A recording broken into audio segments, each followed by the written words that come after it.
the practical aspects of dealing with fear. When I am afraid of something, what I do is I come up as close to it as I can, and I sit with it.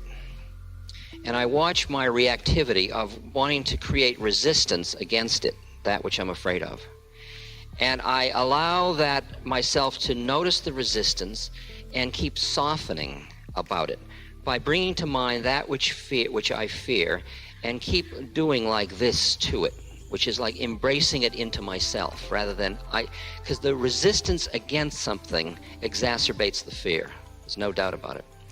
So that by just having commerce with it as close as you can get comfortably, and then just sitting with it, seeing the boundaries, noticing the quality of your fear, just being with it.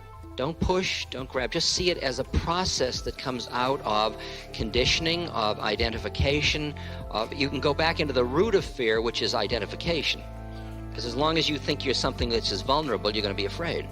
So if you're going to get rid of the root cause of the fear, the work is to work spiritually on yourself, not to deal with the fear directly. That's just a symptom of the faulty identification. So you work on the identification. But in the meantime, when you want to use the fear itself to awaken, go close to it and sit with it and just play with the edge of it. Play with the edge of it. Now, I keep going back to this thing of can it be done? Because I want to convince you, because I'm so certain. I love Herman Melville and his rhetoric, and friends of the whale, bear with me. For Herman Melville, the whale was not the endangered creature it is today. It was the dark cosmic god of Christianity that haunts us and tries to pull us down. And there's a wonderful speech in Moby Dick where Starbuck, the first mate, you remember, wimpy little Starbuck, he stood for Christian right reason. And he says to Captain Ahab, to seek revenge on a dumb brute seems blasphemy. And Ahab says, blasphemy, Starbuck? Speak not to me of blasphemy. I would strike out the sun if it insulted me. For could it do that, then could I do the other.